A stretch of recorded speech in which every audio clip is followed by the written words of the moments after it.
간절히 구하올 때 예수 그리스도 이름으로 기도드립니다. 아멘. 우리가 매주 사도신경으로 신앙을 고백합니다. 사도신경, 이 사도의 믿음 고백이다, 그런 의미인데요. 사도는 예수님께서 직접 부르신 12명의 제자들입니다.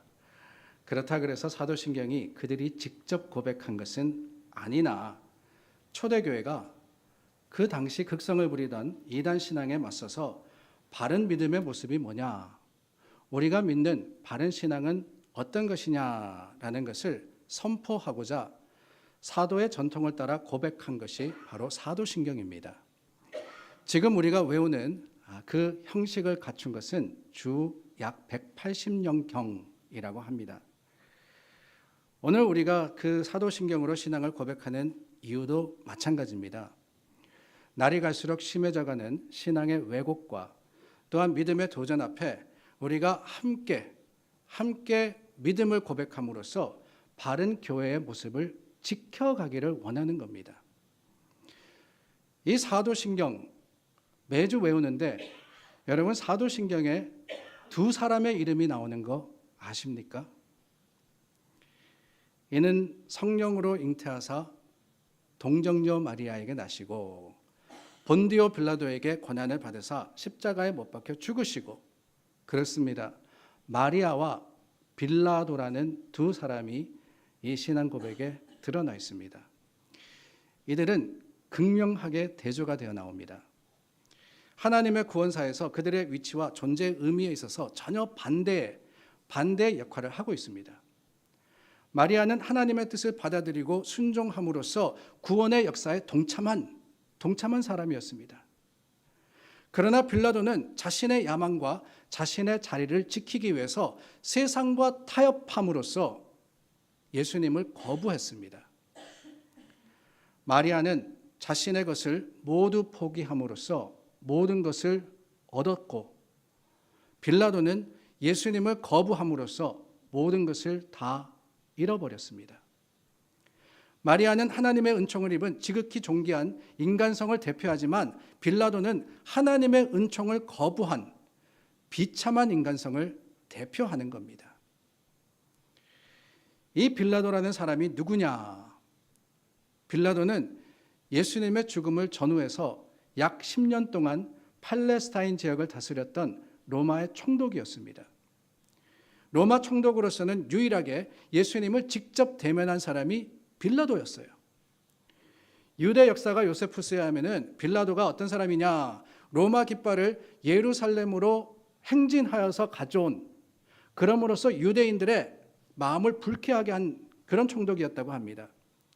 뿐만 아니라 로마 신들의 이름과 형상이 조각된 황금 방패를 성전 안에 걸기도 하고, 또한 수도 건축하기 위해서 성전세를 걷기 시작한, 그러니까 신약 성경에 보면은 성전세라는 게 있지 않습니까? 그것을 걷기 시작한 사람이 누구냐? 그게 바로 빌라도였다고 합니다. 누가복음에 의하면 유대인들이 성전에서 제사를 드릴 때 로마 병정들이 그 성전에 들어가서 유대인들을 살해하는 사건이 일어났는데 그게 바로 빌라도의 명령으로 이루어진 일이라고 해요. 그 빌라도에게 끌려가신 예수님, 지난주일 나누었습니다. 첫 번째 신문을 받으시고 헤롯에게로 끌려가셨다가 다시 돌아와서 두 번째로 재판받으십니다. 그런데 여러분, 빌라도는 이미 예수님에게 죽일 만한 죄가 없다는 것을 알았습니다.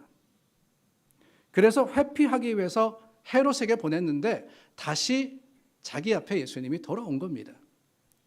그래서 3번이나 예수님의 무죄를 선언했다고 오늘 말씀은 기록하고 있습니다. 먼저는 14절과 15절 말씀해 보니까 이 사람에게서 죄를 찾지 못하였다라고 했고, 그가 행한 일에는 죽일 일이 없느니라고 했습니다. 20절에 가서는 다시 그들에게 말했다. 똑같은 내용으로 예수님의 무죄함을 선포했다는 거예요. 마지막으로 22절 말씀입니다. 그에게서 죽일 죄를 찾지 못하였나니. 3번이나 3번이나 무죄를 확신한 빌라도가 예수님을 놓아주려고 하자 군중들이 거세게 반발합니다. 아니, 반발할 뿐만 아니라 구체적으로 십자가의 형을 내리라고 요구하기 시작했습니다. 십자가에 매달게 하소서. 대제사장도 장로들도 군중들도 마음과 소리를 합하여서 예수님을 죽이라, 예수님을 죽이라 외치자 빌라도가 난감해진 겁니다. 분명히 무죄하나 유죄하다고 선언하라고 하니까. 그래서 타협을 시도하죠. 22절입니다. 때려서 놓으리라. 때려서 놓으리라. 이것도 말이 안 되는 겁니다. 그러나 군중들의 상난 감정을 누그러뜨리려고 최후로 죽이지는 못하지만 내가 태형을 쳐서 이 예수를 놓아줄 거다라고 했습니다. 하지만 여러분, 이미 상난 군중들에게는 통하지 않았어요. 오히려 폭동을 일으키고 많은 사람을 죽인 살인마 바라바를 놓아주되 이 예수라는 사람은 반드시 죽이라고 외치기 시작했습니다. 상황이 돌아가는 것을 보니 예수님을 풀어주었다가는 폭동이 일어날 것 같습니다. 그래서 24절에 보면은 뭐라고 합니까? 저희가 구하는 대로 언도하기로 하고 그들의 뜻대로 하게 하였다라고 했죠. 정의도 발음도 없습니다. 사람들이 원하는 대로 예수님을 내어주었고 결국 그 불의한 판결을 통해서 예수님은 십자가를 지시고 죽음을 향해서 가시게 된 겁니다. 오늘 본문이 기록한 이 사건을 통해서 우리는 몇 가지 교훈을 얻습니다. 무엇보다도 지난주에도 나누었지만 예수님은 죄가 없으시지만 우리를 구원하기 위해서 십자가형에 처해지셨다는 거예요. 유대 종교 지도자들과 군중들의 고소 내용은 메시아로 오신 예수님을 오해하고 곡해하고 거부한 내용뿐입니다. 예수님이 많은 백성을 소란하게 했다 그랬어요. 사람들을 충동하게 해주고 그 사람들을 밀란이 일으키게 그러한 일을 했다라고 했습니다. 맞습니다, 여러분. 예수님으로 인해서 소란스러워졌습니다. 오늘이 종려주일인데 예수님의 예루살렘 입성의 길에 수많은 사람들이 모이지 않았습니까? 그들이 한결같이 외쳤습니다. 호산나 다윗의 자손이여, 호산나 다윗의 자손이여 외치며 환영합니다. 그 일로 인해서 온 성이 소란스러웠다라고 성경은 기록하고 있어요. 어디 그뿐입니까? 예수님의 치유하시고 선포하시는 사역을 통해서 가시는 곳곳마다 사람들이 웅성웅성했습니다. 그러나 여러분, 그 소란이 다 무엇이었습니까? 그 소란은 로마 정부를 향한 쿠데타나 아니면 어떤 반란이 아니었습니다. 그 소란은 하나님의 나라를 선포하시는 것이었어요. 하나님 나라를 이 땅에 예수님께서 선포하실 뿐만 아니라 구원을 베풀러 오셨다는 사실을 증거하기 위해서 사람들을 고치시고 사람들을 가르치시고 그 사람들을 통해서 하나님 나라를 보여주셨던 겁니다. 세금 문제에 있어서도 그렇습니다. 제사장들과 서기관들이 걸고 넘어간 게 바로 이거잖아요. 그 세금 문제를 가지고 예수님이 뭐라고 하십니까? 가이사의 것은 가이사에게, 하나님의 것은 하나님에게 바치라 그랬습니다. 가이사에게 바치는 것을 중단하라는 게 아닙니다. 세금은 내야 한다. 그러나 가이사보다 더 크고 더 위대한 하나님의 통치권을 인정하는 삶을 사는 것, 그게 중요하다고 가르치신 거 아니겠어요? 예수님은 또한 자신을 하나님의 아들이라고 했습니다. 맞습니다.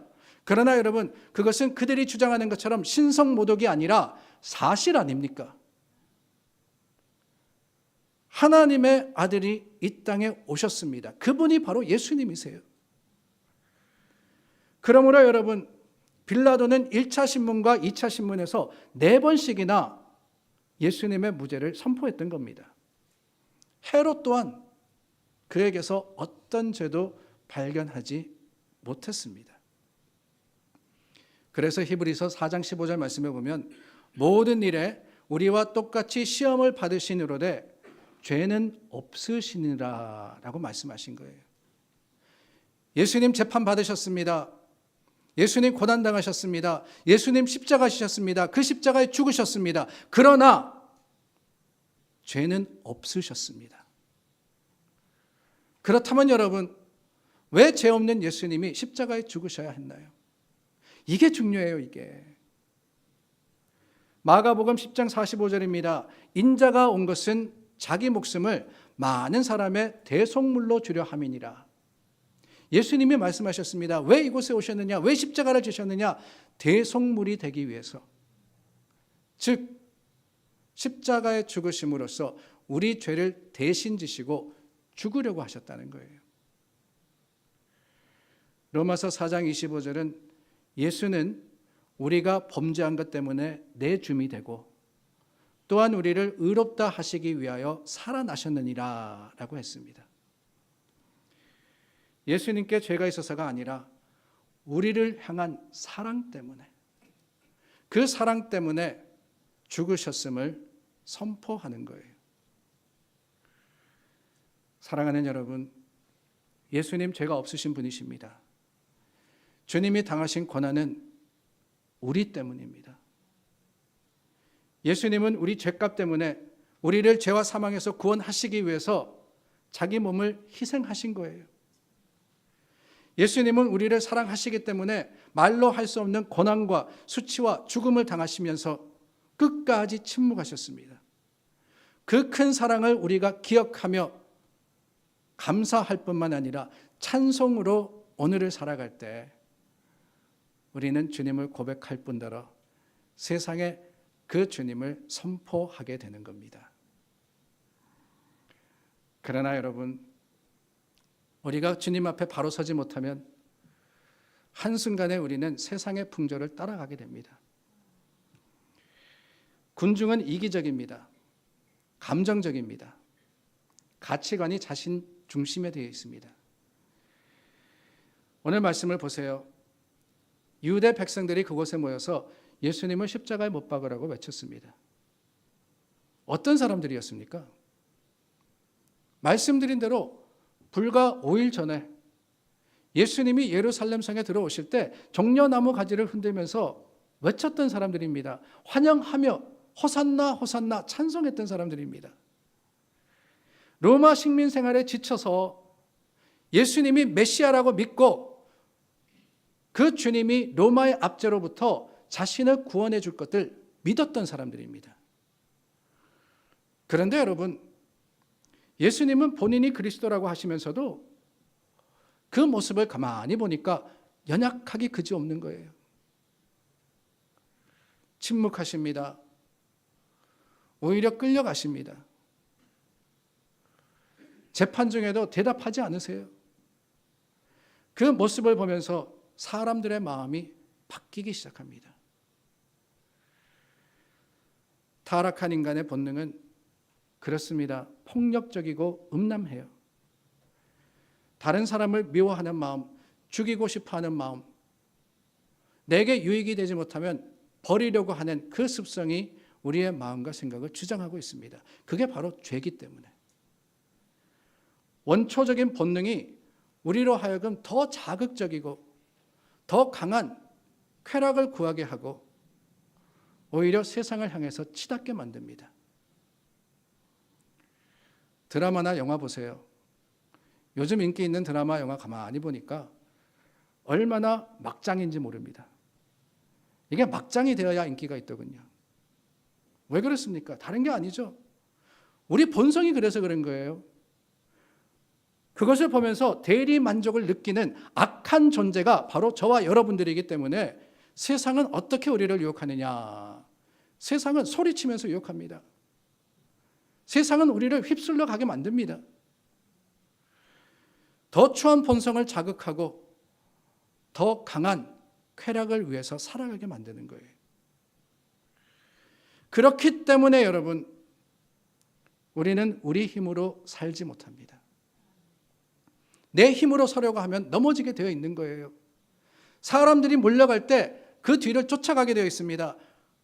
오직 성령의 힘으로 바로 서지 않으면, 하나님의 인도하시는 바른 길을 하나님께서 도와주셔서 주님 손 붙들고 가지 않으면은 우리도 별거 없습니다. 오늘 본문의 군중을 보면서 어떻게 저럴 수 있냐? 저럴 수 있어요. 나도 저럴 수 있습니다. 나도 저럴 수 있습니다. 나폴레옹이 그랬다 그러지 않습니까? 전쟁에서 큰 승리를 거두었습니다. 고국으로 돌아오는데 모든 국민들이 길에 나와서 환호합니다. 나폴레옹의 이름을 부르면서 환영했습니다. 그 모습을 보면서 한 신하가 나폴레옹에게 저 모습을 보십시오. 국민들이 이처럼 열광적인 찬사로 환영해 주시니 얼마나 좋습니까? 얼마나 기쁘십니까? 물었답니다. 근데 그 말에 나폴레옹은 이렇게 답합니다. 아닐세.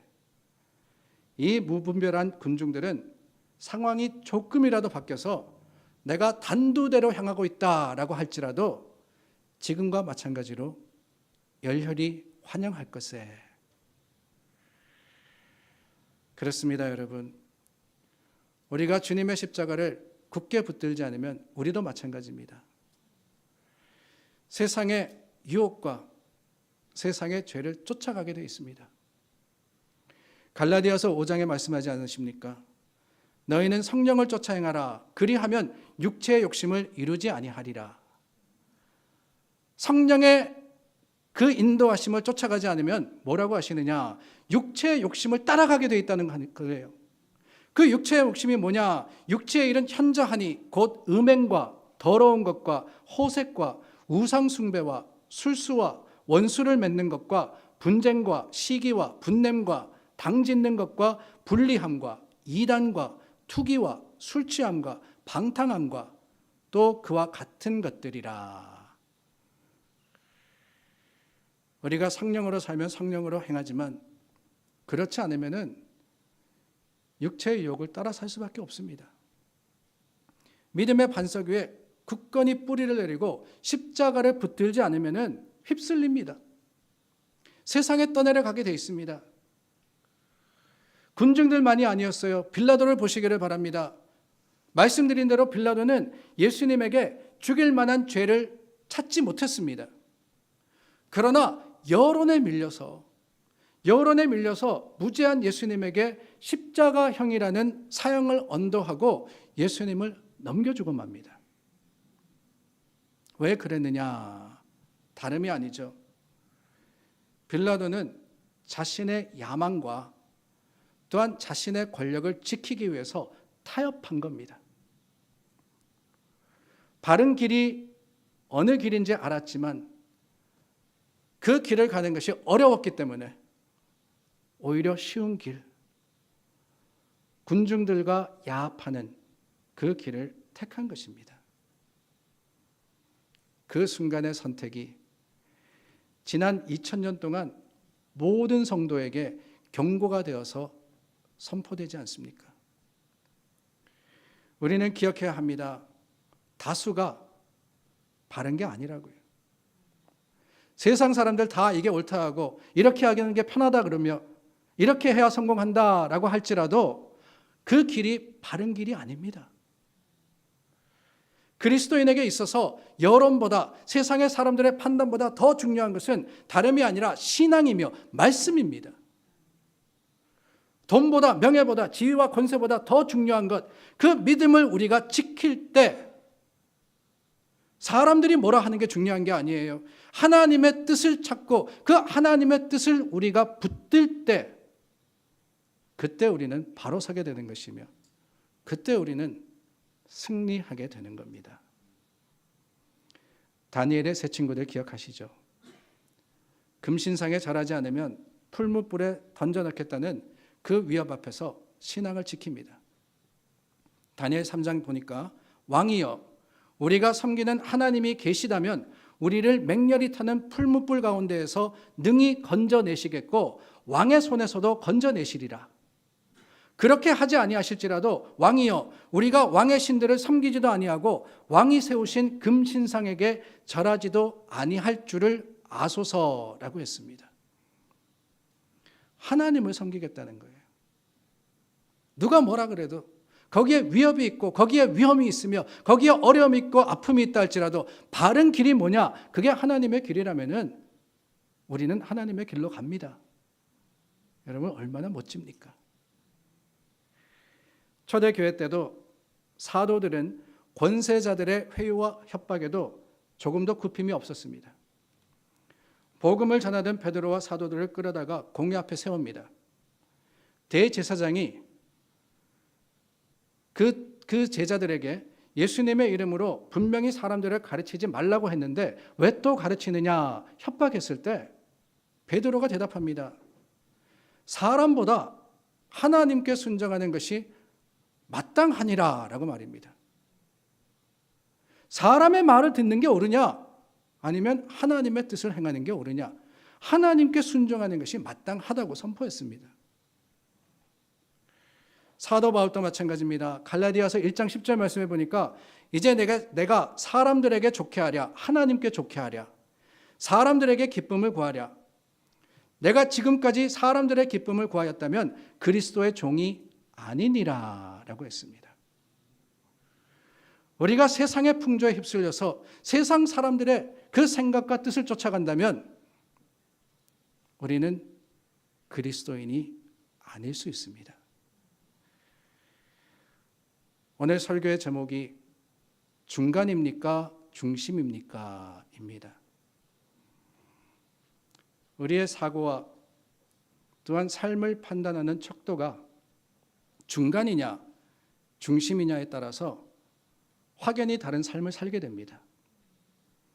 중간, 중심 서로 비슷한데 어떤 차이가 있을까요?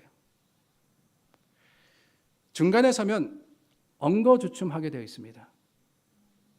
하지만 중심에 서면 당당해요. 거기가 내가 있어야 할 곳임을 알기 때문에 확신할 수 있습니다. 중간에 서면 다른 사람의 눈치를 끊임없이 보게 됩니다. 사람들이 뭐라고 생각할까? 뭐라고 판단할까? 하지만 여러분, 중심에 서면은 내 정체성과 가치관이 삶의 기준이 되는데 그 정체성과 가치관이 어디에 있느냐? 하나님이 주신 말씀 가운데 있는 확신으로서 우리가 소망할 수 있는 거예요. 중간에 서면은 판단을 자꾸 보려 하고 미적미적하게 됩니다. 하지만 중심에 서면은 남의 이야기에 귀를 기울이는 게 아니라 하나님의 말씀만 붙들고 그 말씀대로 나아가는 결단을 가지게 되는 겁니다. 중간에 서면 남에 의해서 이끌리는 삶을 살지만 중심에 서면 하나님이 인도하시는 삶을 살게 되는 거예요. 중간에 서면 그렇습니다. 좌와우가 커지면서 입지가 점점 좁아집니다. 그러나 중심에 서면은 하나님께서 그 지경을 넓혀주시는 거예요. 세상에서 손해보는 것 같죠? 세상 사람들의 방법을 따라 하지 않으면 힘들 것 같죠? 아닙니다. 하나님은 세상을 이길 힘을 우리에게 주시고 오히려 세상을 다스릴 권세를 중심에 선 저와 여러분들에게 주시는 거예요. 그러므로 세상을 따라서 행하는 게 아닙니다. 말씀 따라서 행하는 거예요. 오늘 말씀에 등장하는 빌라도 눈치를 봅니다. 선택의 기로에서 더 많은 사람들이 원하는 것을 택하고 말았습니다. 전형적으로 중간에 있는 사람이었어요. 그가 택한 것은 결국에는 큰 소리였죠. 23절과 25절 말씀해 보니까 그들이 큰 소리로 재촉하여 십자가에 못 박기를 구하니 그들의 소리가 이긴지라 그랬습니다. 누구의 소리요? 세상의 소리였습니다. 죄악의 소리였어요. 이에 빌라도가 예수를 넘겨주어 그들의 뜻대로 하게 하니라. 하나님의 계획과 섭리가 아닌 사람들의 뜻대로. 중심이 든든하지 못하면 그렇습니다. 시끄럽고 큰 소리를 따라가게 돼 있어요. 중간에 어정쩡 서 있으면 이도 아니고 저도 아니라 결국에는 실패할 수밖에 없습니다. 우리 그리스도인들은 반드시 중심에 서야 되는데 그 중심이 뭡니까? 그 중심이 바로 예수님이시죠. 우리 신앙과 삶의 중심이 예수님이 달리신 십자가가 될 때, 하나님의 나라와 그 의가 무엇보다도 우리 신앙의 정중앙을 차지하고 있을 때, 우리는 세상에 어떤 풍랑과 어떤 어려움이 몰려온다 할지라도 여전히 주님 안에 굳게 설 수 있습니다. 사랑하는 여러분, 우리는 중간에 서 있습니까? 아니면 예수님과 함께 중심에 서 있습니까? 사순절의 마지막 한 주간인 고난주간을 시작하며 십자가를 다시 붙드시기를 바랍니다. 그 십자가를 붙들고 주님과 함께 비록 고난과 고통의 길이었지만 생명의 길인 골고다를 향해서 가시는 여러분들이